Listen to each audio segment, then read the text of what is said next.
This was supposed to be a story about bringing water and electricity to a farm in Rwanda using AI.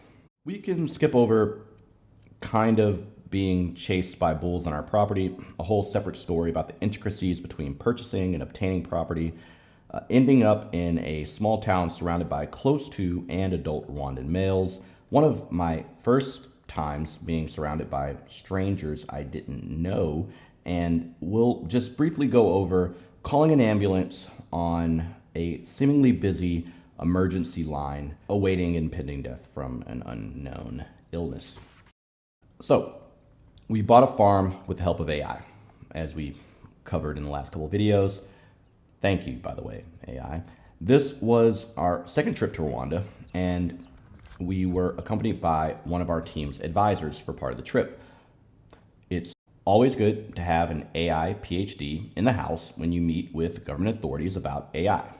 One key government meeting, however, was canceled due to an unforeseen illness, not mine, that comes later, and an unforeseen ministerial trip. Speaking of diplomatic, ministerial government trips, when I was on the way to the hospital, the driver, because we couldn't get an ambulance, the driver couldn't go the short distance, and it took us about 10 extra minutes because a diplomat had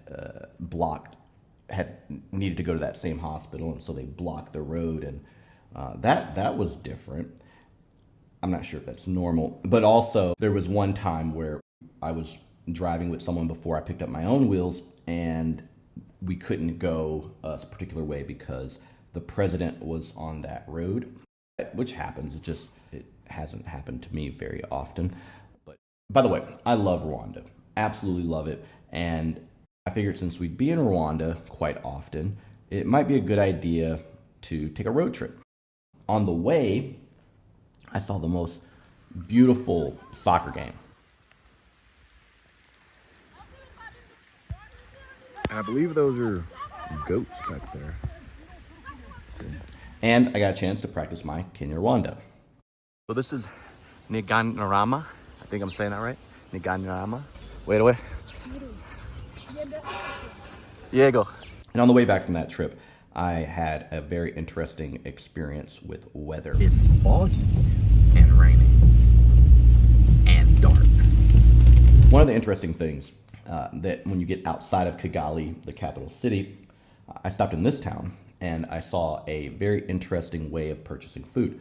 Now, a few people saw this video and talked about the sanitary nature of this endeavor, and I have to say that this might have contributed to the later hospital trip.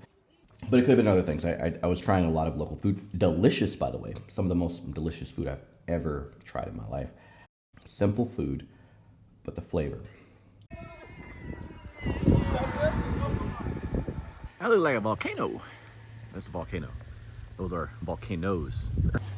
Those guys are having some fun. So we met some great people from USAID, from the World Health Organization, all the way to Water Access Rwanda and Water for All. There are some really great companies here. All right, with all that said, here are the 10 tips for doing business in Rwanda. 1, bring extra medicine. Even medicine you think you might not need. There's no such thing as Tylenol. There are different brands, and it can be tough communicating around what medicine you actually need while there. 2, if you do go to the hospital, even the largest one, King Faisal, wear a face mask. Trust me. A friend of mine from Tennessee who's Rwandan recommended La Croix de Sud, and I trust his opinion based on my previous experience at King Faisal. So they took out my thing and then I bled out. Well, not really bled out, but they were like, oh, they'll clean the blood on the floor later. 3, think about malaria. You might not get it, but bring mosquito killers for your room and repellent for yourself. 4, don't fly Ethiopian Airlines. Rwanda Air is better. I had a bad experience resulting in 3 extra days on my first trip, but they have made major improvements since then, and it is not only is it better, but the airport is also much better. 5, go to the RDB, that's the Rwandan Development Board, first, before doing any business, and do it in person. The website can go down around crucial areas that you'll need, at least at the time of this recording. 6, doing business in Rwanda outside of Rwanda is incredibly difficult. Get as many contacts as you can while you're there.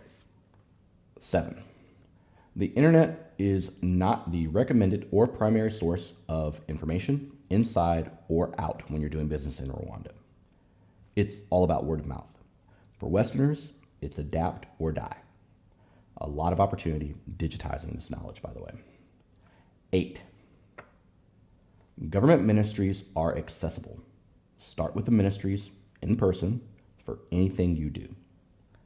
9, Rwanda is safe. People are friendly, but they might stare if you're a foreigner. If you're African American, you're likely statistically about 20% or more European genetically, so be aware that stares will happen in most places because people will be confused as to what tribe you are a member of without being able to really place it. 10, familiarize yourself with customary law versus civil law if you're from the West. Link in the description. Bonus tip, drones are banned. That actually created quite a bit of a snafu for us as we were working on smart farming, so we'll have to return and work on that. Well, because of the unfortunate illness, I was not able to stay for the 2 weeks as planned and was only there for a week. So, until next time.